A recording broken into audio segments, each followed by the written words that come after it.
고린도전서 7장 1절로부터 5절까지 우리가 함께 읽겠습니다.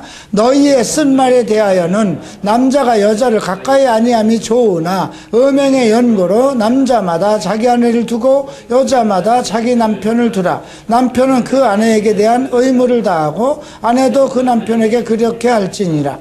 아내가 자기 몸을 주장하지 못하고 오직 그 남편이 하며 남편도 이와 같이 자기 몸을 주장하지 못하고 오직 그 아내가 하나니 서로 분방하지 말라. 다만 기도할 틈을 얻기 위하여 합의상 얼마 동안은 하되 다시 합하라. 이는 너희의 절제 못함을 인하여 사탄으로 너희를 시험하지 못하게 하려 함이니라.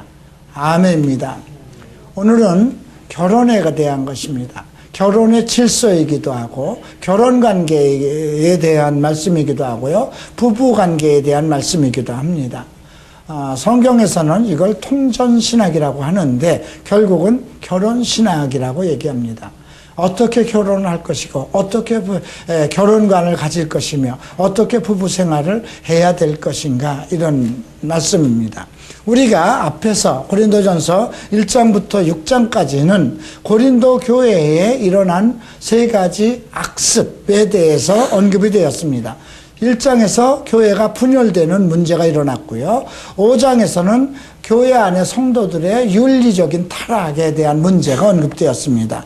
6장에선 성도들의 소송 사건을 당연히 하고 있는 그러한 그 잘못된 신앙생활, 그런 부분이 언급되었습니다. 이런 것이 고린도 교회에서 나타난 것은 고린도 교회가 그만큼 그 지역적으로 상당히 악한 환경 속에 있었다는 거죠. 우상이 들끓고 있고 창녀들이 들끓고 있고 우상의 재물이 넘나들고 그 다음에 사회적인 그 소송제도가 만연되어 있는 그러한 상황 속에서 그 사람들은 그것이 하나의 자기 생활이 되고 그 자기 생활 속에서 살아가는 그 생활 방법이 자기의 인격화하면서 나타났던 그런 문제입니다. 이런 문제가 왜 고린도 교회에게 일어났느냐, 이런 문제를 해결하기 위해서 바울은 어떠한 것을 우리에게 가르치고 있는가, 이런 것을 우리가 살펴보겠는데요, 바울은 이러한 문제를 언급하면서 가장 언급되는 것이 무엇이냐면, 우리가 세상의 문제를 해결하기 위해서 인간의 지혜로 할 것이냐 아니면 하나님의 지혜로 할 것이냐, 이 부분을 2장에서 다루고 있습니다. 성령의 나타나심은 우리가 모든 전하는 말씀, 또 전도는 성령의 나타나심, 성령의 지혜의 나타남이지 인간의 지혜가 나타나서는 안 된다는 것입니다. 두 번째로 그 육신적인 생활하는 것에 대한 책망이 3장에서 언급하고 있습니다. 사람들이 자기 육신적인 생활을 추구하기 때문에 인생의 문제, 나쁜 습관이 예수를 믿어도 해결되지 않는 점을 언급하였습니다. 그리고 그 문제는 복음 사역자들의 헌신의 문제라고 4장에서 지적하고 있습니다. 여러분, 우리 교회에 나오는 분들은 일단 좋으나 싫으나 하나님께서 여러분들을 저희 교회로 인도하셨고 또 나와의 관계성을 가지고 있습니다. 내가 보기에 여러분들이 내 과거가 어떻든지 간에 지금 현재의 목사로서 잘못 가리키는 것이 있다면 뭐 적은 무리든 우리 가족이라도 안 나올 것입니다.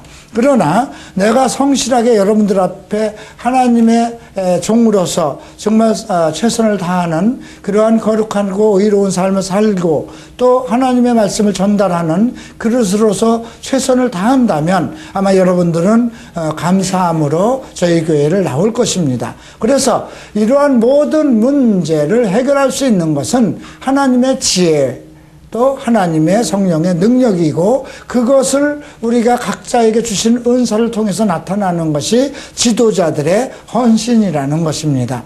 자, 오늘은 이제 고린도 교회에서 한 가지 이제 질문을 한 겁니다. 자, 이게 참 결혼 생활이라는 것을, 이 부부 생활이라는 것을 해야 되는 것일까요? 이런 것에 대한 질문입니다. 그러니까 부부 생활에 대한 우리가 예수를 거룩한 백성으로서 하나님의 성령의 은사를 받은 사람으로서 날마다 주를 찬송하고 저녁마다 말씀을 보고 이렇게 성령에 충만하고 은혜 가운데 살아가는데 이게 부부 생활을 해야 되는 것인지 참 그게 좀 껄끄러웠던 모양 같습니다. 그래서 이제 그런 질문이 있어요. 남자가 여자를 가까이 하지 않는 게 좋지 않겠습니까? 주일날도 나와야 되고 성찬도 떼야 되고 그러는데 이게 부부 생활이 아무래도 이게 참 세속적인 것 같습니다.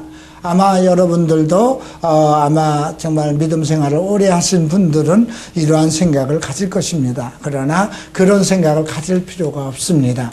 우리가 부부 생활은 하나님께서 인간을 남자와 여자로 창조하시면서 한 몸이 되도록 하는 하나님이 주신 가장 큰 축복입니다. 그것을 자기의 어떤 즐거움이나 기쁨을 위해서 하는 것이 아니라 당연히 하나님의 사람으로서 부부가 함께 화합을 하고 그 행복을 함께 나누고 그 행복과 그 부부의 어떤 아름다움을 통해서 자녀들과 모든 사람들에게 은혜를 끼치는 그런 생활이 되어야 되겠죠. 그런데 바울은 그 문제에 대해서 단호하게 음행의 연고로 남자마다 자기 아내를 두고 여자마다 자기 남편을 두라는 거죠. 그 당시에는 내가 사는 사람은 내 여자, 나와 함께하는 남자는 내 남자, 이런 의식을 가졌어요. 그건 자기 남편, 자기 아내 아니잖아요. 자기 아내, 자기 남편은 하나님께서 짝주어 주신 유일한 한 분입니다. 그렇게 얘기하면 구약에는 다윗은 정말 그 1000여 명의 후궁들을 두고 솔로몬도 그러지 않았습니까? 아브라함도 처첩을 두지 않았습니까? 야곱은 네 아내를 두지 않았습니까? 그건 구약에 있었던 일이지만 그때는 그때대로 하나님의 계획이 있었던 것입니다. 그러나 지금은 우리가 부부가 한 몸이 되는데 두 몸을 가질 수가 없어요. 그러나 성경에 보면 믿음의 시작, 아브라함으로부터 시작된 사람을 봤을 때 내 아내에게서 아들을 낳으리라 했습니다. 그러니까 그 내 아내라고 보편적으로 세상적으로 얘기를 하면 하갈도 아내잖아요. 그죠? 이스마엘을 낳았어요. 그런데 아니다 그랬죠. 내 아내, 내 몸에서 내 안에 이렇게 사라에서 날 자가 너의 후계자가 될 것이다. 그 말은 무엇일까요? 그러니까 아브라함이 사라의 말을 듣고 하갈을 첩으로 받아들인 것은 성경에 대한 이해가 부족했던 것입니다. 창세기 2장 23, 24절에서 분명히 내 아내와 한 몸을 이루라고 그랬잖아요. 그러니까 아내가 한 몸밖에 없는 겁니다. 내 몸에서 날짜가 너의 후계자가 된다면 아내가 어떠한 상태에 있든지 그가 완전히 정말 태가 다쳐서 폐경이 돼서 자식을 낳을 수 없는 지경에 이르렀다 하더라도 하나님의 능력, 하나님께서 낫게 하시는 하나님의 능력을 온전히 신뢰했다면 내 몸에서 날짜라는 그 말씀을 창세기 2장 23절 24절에 비유해서 그것을 충분한 해석을 했다면 하갈을 얻지 않았을 것이라는 것입니다. 그러니까 성경에 대한 이해가 충분하지 못했고 성경에 대한 해석과 성경에 대한 성경 공부가 부족했다는 것이죠. 그 당시 성경이 있었을까요? 없었을까요? 있었습니다. 네. 물론 나중에 모세가 정리를 했지만 우리가 창조의 대략이 이러니라 2장에서 나오죠. 그건 글로 기록했다는 뜻입니다. 그래서 그 아담으로부터 글로 전달해서 내려왔다는 그 문서입니다. 그러니까 여러분들이 우리가 이런 성경을 왜 공부하느냐, 이 말씀이 하나님께서 친히 우리를 위해서 쓰신 말씀이기 때문에 이 말씀을 충분히 보고 깨닫고 이해할 필요가 있습니다. 성경을 많이 읽는 것 물론 중요합니다. 어떤 사람은 백독도 했다는데 그것도 중요하지만 더 중요한 것은 성경을 음미하고 깨닫고 그것이 내 생활에 적용하는 것은 더욱 중요합니다. 그래서 음행의 연교로 남자마다 자기 아내를 두고 여자마다 자기 남편을 두라. 반드시 결혼을 하라는 뜻입니다. 그러니까 음행의 연고라는 말을 뒀다면 이 말은 무엇일까요? 인간이 죄성을 가지고 태어난 이후부터는 자기 본능, 성적인 본능을 이길 수 있는 그러한 능력이 이미 상실되었다는 것입니다. 그래서 음행의 연고로 그러한 결혼 생활을 하지 않으면 누구든지 음행에 빠질 수밖에 없다는 것을 전제하고 있는 것입니다. 자, 두 번째로 3절에서는 남편은 그 아내에 대한 의무를 다하고 아내도 그 남편에게 그렇게 할지라. 아내가 자기 몸을 주장하지 못하고 오직 그 남편이 하며 남편도 이와 같이 자기 몸을 주장하지 못하고 오직 그 아내가 한다. 이건 부부 생활의 의무입니다. 어느 이제 권사님이 자 내일은 주일 예배를 볼 거니까 오늘은 제 근처에 오지 말고 각방 쓰세요. 이렇게 할 수는 없는 거라는 거죠. 다만 그 5절에서 기도할 틈을 서로 정해서 얼마 동안은 그렇게 할 수 있다. 여보 오늘 내가 이제 기도원에 가야 되겠어. 특별한 뜻을 가지고 한 3일 동안 하나님께 거룩한 몸과 마음을 가지고 내 몸도 성별해서 하나님께 3일간 기도하겠습니다. 그러니 오늘은 좀 우리가 부부가 좀 각방을 씁시다. 그거는 합의상 가능하다는 거예요. 그러나 바로 합쳐야 된다는 것이에요. 그렇지 않으면 마귀가 너희의 절제하지 못함을 통해서 사탄이 너희를 시험한다는 것입니다. 여러분들이 부부 생활을 제대로 하지 않으면 반드시 사탄이 틈탄다는 것입니다. 왜? 그 음행에 관한 성적인 욕구는 우리의 절제가 부족하다는 것입니다. 여러분들은 아마 다 체험할 겁니다. 저도 체험한 바입니다. 그렇죠? 절제라는 것이 어느 정도까지 될까요? 제가 절제하는 데까지 상당히 이 성적인 문제를 절제하는 데까지 상당한 시간이 흘렀습니다. 목사가 되고도 마찬가지입니다. 그래서 7절에 나는 모든 사람이 나와 같이를 갖기를 원하노라. 그러나 각각 하나님께 받은 자기의 은사가 있으니 하나는 이러하고 하나는 저러하다. 예. 여러분들 어떤 사람들은 하나는 독신으로 살고 싶다. 뭐 하나님께 막 기도하고 나면 나는 독신으로 살고 싶다. 근데 총각 때 20대에서는 그런 얘기를 안 해. 장가도 못 갈고 이제 40이 넘고 여자들도 시집을 못 가서 50쯤 되면 그때서부터 자기가 무슨 뭐 하나님에게 독신 은사 받을 것처럼 말하고 혼자 살 것이라고 그래요. 근데 그 사람들 음행에서 자유로울까요? 아니에요. 은사가 아니면 안 된다는 것이죠. 저는 이 말씀에 전적으로 동감을 합니다. 제가 50대에 상당히 힘들었습니다. 45세 목사가 돼서 55살까지 10년 동안 많이 힘들었습니다. 그래도 남자잖아요. 네. 근데 결혼의 길이 열리지 않았어요. 처음에 일본에서 올 때 결혼할 계획을 가지고 온 일본 자매가 있었는데 결혼을 하기 위해서 그분이 오겠다는 얘기까지 다 했는데 그분이 어린아이들을 데리고 한국 나오는 것을 쉽지 않게 생각해서 마음을 접었어요. 그리고 나서 꽤 그래도 나를 흠모하는 자매님들이 꽤 있었는데도 불구하고 저희는 그 마음이 전혀 이끌리지 않았어요. 마음이 이끌려야 결혼하는 거잖아요. 결혼은 내가 마음이 있어야 결혼하는 거예요. 선도 여러 번 봤습니다. 근데 선 보는 자리에 가서 얼굴을 보자마자 아유 이 자매는 아니네. 그 생각부터 들면 못 만나는 거잖아요. 그런데도 육신은 살아있으니까 너무 괴로운 거예요. 예. 그래서 기도를 했어요. 그것이 55살에. 주님, 나에게 내가 독신으로 살아가는 것이 하나님에게 영광이 되는 길이라면 제게 바울에게 허락했던 은사를 주십시오.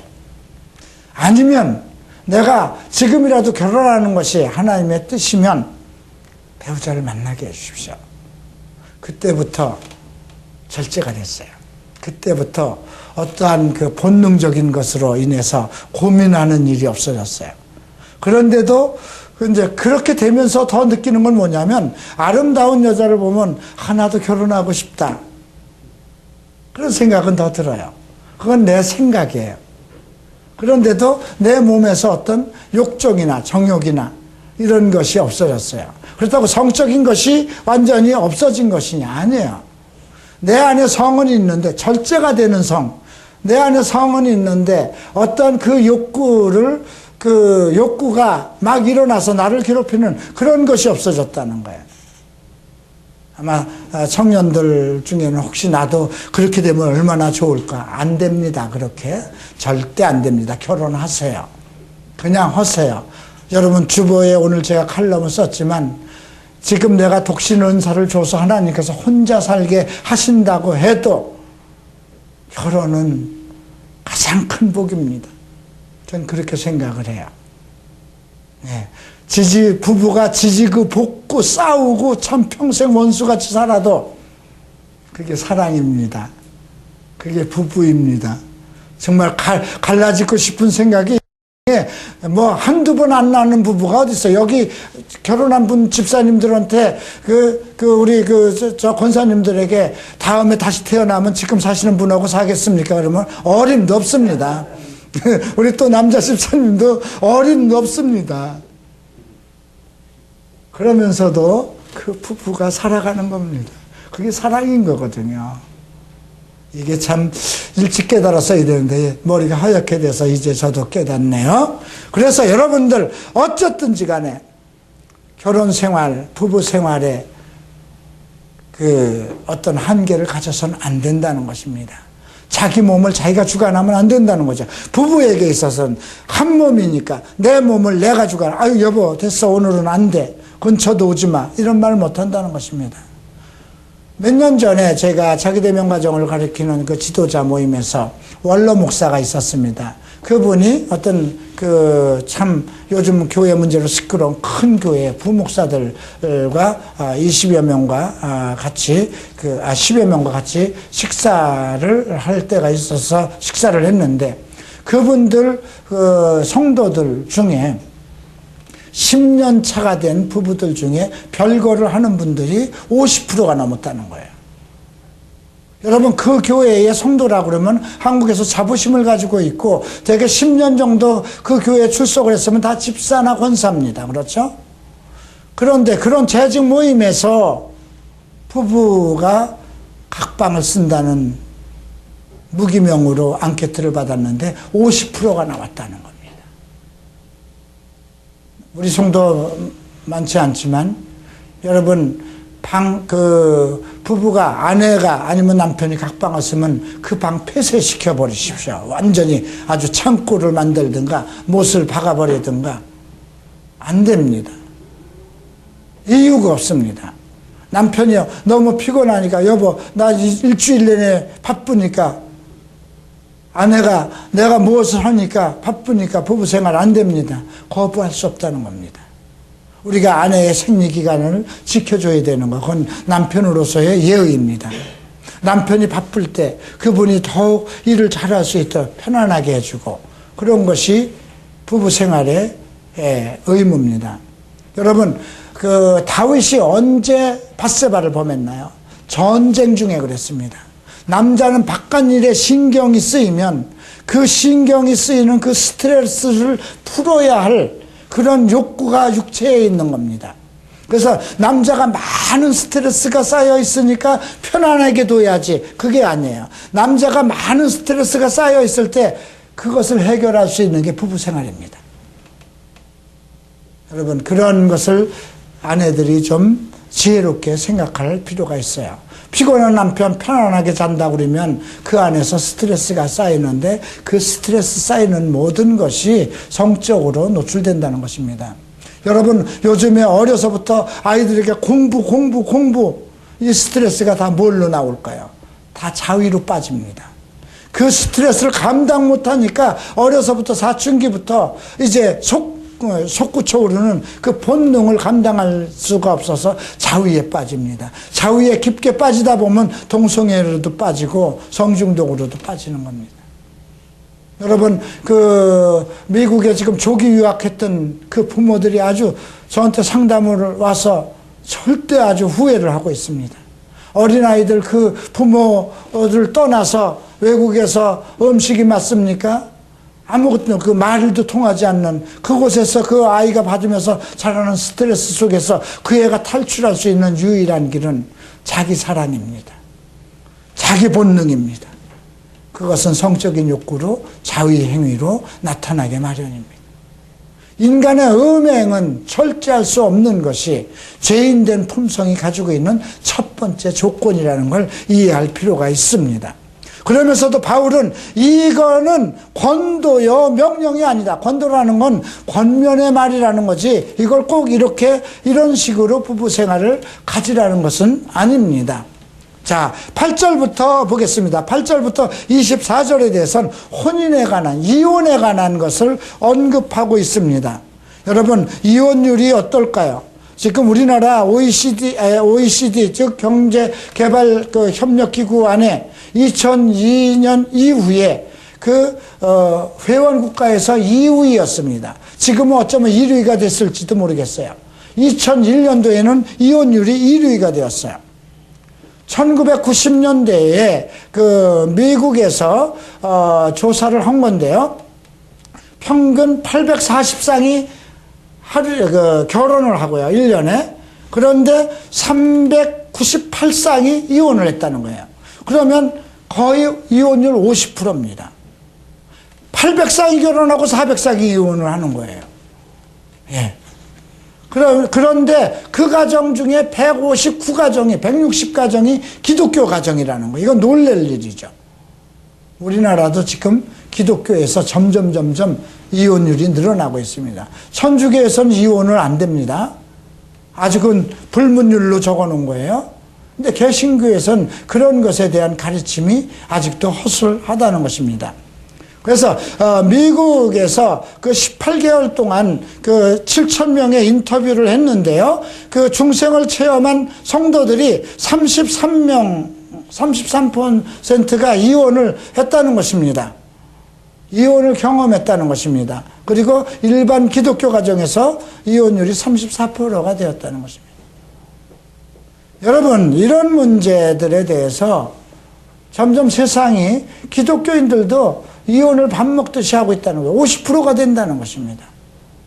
보편적으로 100쌍이 결혼해서 50쌍이 이혼을 하는데 그 50쌍 중에서 기독교인이 50%라는 겁니다. 세상 사람과 다를 건 뭐가 있어요? 그러니까 세상에서 차라리 예수를 안 믿는 것이, 그러니까 가장 인기 없는 교가 기독교가 되어버렸어요. 가장 인기 신방이 있는 종교가 카톨릭이고요. 두 번째가 불교고 세 번째가 기독교라고 이번 조사에 나왔습니다. 그만큼 왜 그럴까요? 하지 못할 일들 하고 지도자들이 전부 다 잘못된 것에 빠지기 때문에 그렇죠. 그래서 혼인에 대해서 또 과부들에게도 얘기를 합니다. 그냥 나와 같이 그냥 지내는 것이 좋다 그러죠. 혼인을 하지 않는 자들, 40, 50이 된 사람들, 과부가 된 사람들 그냥 혼자 사는 게 낫다는 것이죠. 나와 같이 혼자 지내는 것이. 그러나 주 안에서만 하라는 것이죠. 그것이 그리스도 안에서 자기가 절제할 수 있는 능력이 있고 하나님의 영광이 나타나고 그러한 마음이 정말 확신적으로 나타나서 음행이나 그런 것에 빠지지 않을 수 있는 그런 것이 돼 있을 때 그렇게 하라는 것입니다. 그러나 절제할 수 없으면 반드시 혼인하라고 그러죠. 그 구절을 보세요. 정욕이 불같이 타는 것보다 혼인하는 것이 낫다. 그래서 여러분들이 만약에 정욕이 너무 불릴듯이 일어나고 그러면 빨리 결혼해야 돼요. 우리 준범이도 고등학교 졸업하고 나서 도대체 나 못 참겠습니다. 그럼 빨리 결혼해야 돼요. 옛날에는 17, 18살에 결혼했어도 다 자식 잘 낳고 잘 살았어요. 네. 자, 그런데 이제 결혼을 믿지 않는 사람과 결혼을 했을 경우에 어떨 거냐 이런 문제도 나왔어요. 내 남편이 도저히 난 못 살겠습니다. 그런데 이혼을 네 마음대로 하는 것이 아니라 네 남편이 너와 헤어지기를 원치 않는다면 그냥 살라는 것이야.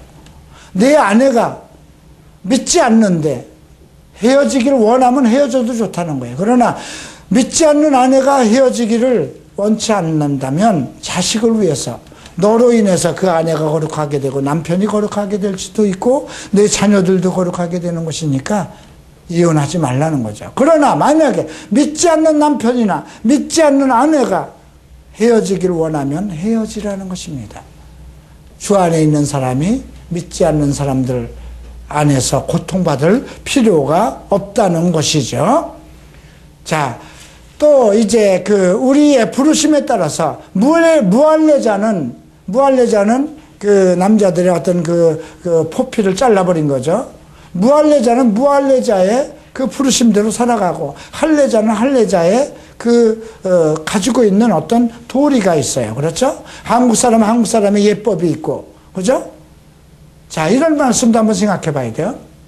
우리 한국은 명절이 되면 반드시 부모에게 세배를 드려야 되는 것이 예의입니다. 근데 사람에게 절하지 말라고 이게 기록되어 있어요. 어떻게 할 것이냐? 난 부모에게 절해야 된다고 생각합니다. 믿는 자라도. 아버지가 목사라도, 할아버지가 그냥 미신자라도 절해야 되는 겁니다. 그것은 우리가 가지고 있는 풍습입니다. 그 사람을 존경하기 때문에 우상처럼 받들고 절하는 것이 아니라 나를 낳으신 분에 대한 예의예요. 그죠? 그러니까 서양 사람들은 절이라는 게 없으니까 고개 숙여서 인사하는 거나 우리가 엎드려서 절하는 건 똑같은 범위예요. 그렇죠? 서양 사람들도 자기 어머니 아버지들에게 다 예의를 갖추고 그건 그들의 법이 있잖아요. 우리는 부모에게 절하는 것이 당연한 것이에요. 다만 그러면 돌아가신 분에게 절하는 그것은 안 해야 된다고 생각합니다. 이미 그의 영혼이 하나님께 가 있기 때문에 우리가 거기에다 존경을 피할 것은 없는 것입니다. 이러한 것들. 그래서 무할례자로 부름을 받은 자는 무할례자로, 할례자로 부름을 받은 자는 할례자대로 살라는 것이죠. 그래서 20절에 각 사람의 부르심을 받은 그 부르심대로 지내라. 종이면 종대로, 상전이면 상전대로 하라는 것이죠. 그리고 너희는 값으로 사실 것이니 사람의 종은 되지 말라 그러죠. 예, 상하관계가 질서는 있지만 사람의 어떤 인격적인 그런 노예는 되지 말라는 것입니다. 그래서 24절에 다시 언급하고 있죠. 각각 부르심을 받은 그대로 하나님 안에서 함께 거하라고 그러죠.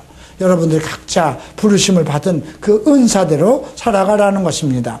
자, 25절부터 마지막 절까지는 이제 처녀에 관한 일들이 나옵니다. 독신 생활에 관한 것에 나옵니다. 25절과 26절 보죠. 처녀에 대하여서는 내가 주께 받은 계명이 없으되 주의 자비하심을 받아서 충성된 자가 되어 의견을 구하노니 내 생각에는 이것이 좋으니 곧 은박한 환난이 인하여 사람이 그냥 지내는 것이 좋다. 처녀가 혼자 살라 이런 말이 성경적으로 없다는 것입니다. 그러나 바울 사도로서의 생각입니다. 그냥 지내는 것이 낫다. 처녀로서 쭉쭉 오래 살았어요. 40, 50까지 그냥 하나님의 믿음 안에서 잘 지냈는데 결혼을 할까 안 할까 혼자 지내는 것이 좋다는 것입니다. 여기서 독신의 의도는 그 독신이 하나님을 위한 것이냐 자기를 위한 것이냐 이거를 놓고 생각을 먼저 해야 된다는 것입니다. 그래서 만약에 이제 그만큼 종말이 가까웠기 때문에 너무 육적인 그 욕구를 그러한 육적인 생활의 즐거움을 위해서 결혼은 하지 말라는 것입니다. 내가 절제할 수 있고 그러면 나이가 들어서 절제할 수 있고 그러면 하나님의 영광을 위해서 독신으로 사는 것도 좋다는 것입니다. 그러나 만약에 이제 아내들 왜 그런 말을 하냐면 결혼이 나쁘다고 그러는 게 아니에요. 결혼한 사람은 자꾸 아내를 기쁘게 해요. 그리고 여자들은 자기 남편을 기쁘게 해요. 근데 결혼하지 않은 사람은 어떻게 될까요? 오직 하나님만을 위해서 살아갑니다. 그죠? 하나님만을 위해서.